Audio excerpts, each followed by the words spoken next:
Organic పసుపు సాగు technology standard అయిపోయింది sir.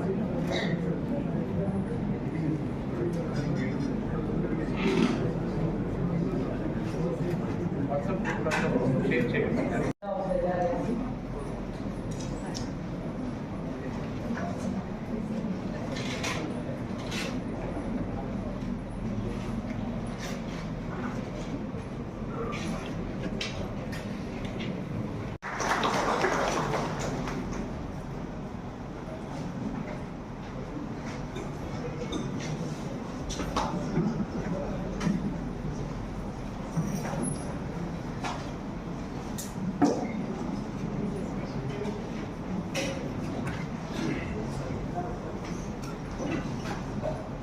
Now we would like to proceed with the release of the pamphlets.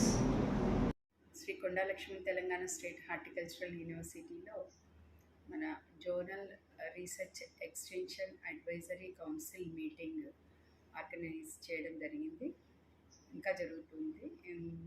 దీంట్లో ఏంటంటేను ముఖ్యంగా రైతులు వాళ్ళ యొక్క అంటే పొలాల్లో వివిధ పంటల్లో ఎదుర్కొనేటువంటి సమస్యలు ఏమైతే ఉంటే అవి మన యూనివర్సిటీ శాస్త్రవేత్తల దృష్టికి, అదేవిధంగా మన డిపార్ట్మెంట్ ఆఫ్ హార్టికల్చర్ ఉన్నటువంటి హార్టికల్చర్ ఆఫీసర్ దృష్టికి తీసుకొని వచ్చిన తర్వాత ఆ సమస్యలకు సంబంధించినటువంటి ఆల్రెడీ మన దగ్గర టెక్నాలజీస్ ఉంటే అవి రైతులకి అందజేయడం అనేది జరుగుతుంది. ఒకవేళ అవి కొత్త సమస్యలు అయితే వాటిని పరిగణనలోకి తీసుకొని దాంట్లో రీసెర్చ్ చేసి ఆ సమస్యలను అధిగమించడానికి అంటే ఏ విధంగా అధిగమించవచ్చో దానికి ఒక అంటే సలహా సూచనలు అందజేయడం జరుగుతుందన్నమాట.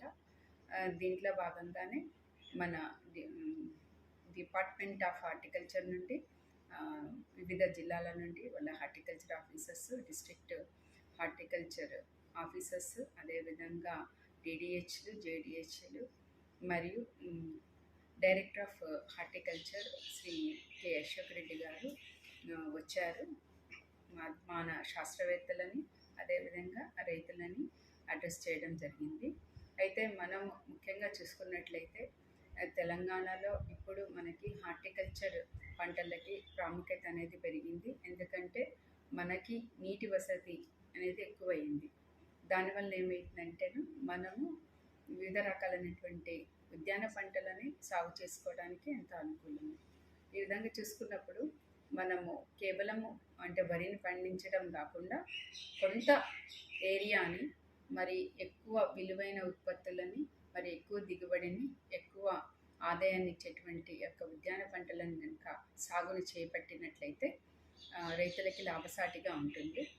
మనము ఇంతకుముందు కూడా చెప్పుకున్నాము, ప్రతిసారి చెప్తున్నాము, మనం రైతులు కనుక ₹1 ఇన్వెస్ట్ చేస్తే దాదాపుగా ₹3 వరకు వారికి ఆదాయం వచ్చేటువంటి అవకాశం ఉంది.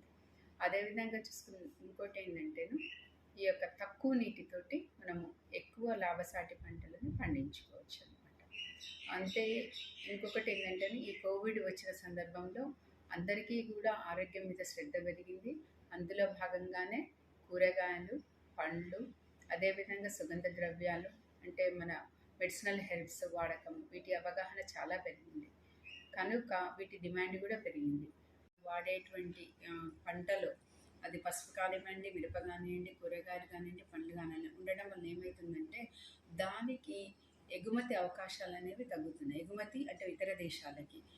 సో ఇది వాస్తవం. అదేవిధంగా మన ఆరోగ్యం కూడా ఎంతో ఎఫెక్ట్ అవుతుంది అన్నమాట. ఈ యొక్క అధిక రసాయనిక మోతాదులో ఉన్నటువంటి అంటే ఫర్టిలైజర్స్ కానివ్వండి, లేకుంటే మన పురుగు మందులు కానీ వాడడం వల్ల.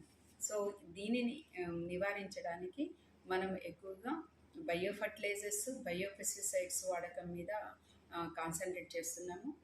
అందులో భాగంగానే మనము అంటే రికమెండేషన్ చేసేటువంటి ఫర్టిలైజర్స్లో కనీసం 50% యొక్క ఎరువుల రూపంలో అంటే న్యాచురల్ ఫార్మింగ్ ద్వారా అయితేనేమి, లేకుంటే ఆర్గానిక్ మాన్యూర్స్ అయితేంది, ఆ విధంగా లేకుంటే బయో ఫర్టిలైజర్స్ రూపంలో అయితేంది పంటకి ఇవ్వడం వల్ల ఏమవుతుందంటే ఆ పంట ఆరోగ్యంగా పెరగడమే కాకుండా మనకి నేల సారము, అదేవిధంగా నేలలో ఉన్నటువంటి మనకి పంటకు ఉపయోగకరమైనటువంటి యొక్క జీవం అనేది పెరుగుతుంది.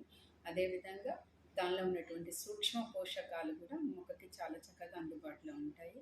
దీని విషయంలో కూడా రైతులకి మనం అవగాహన కలిగించడం జరిగింది.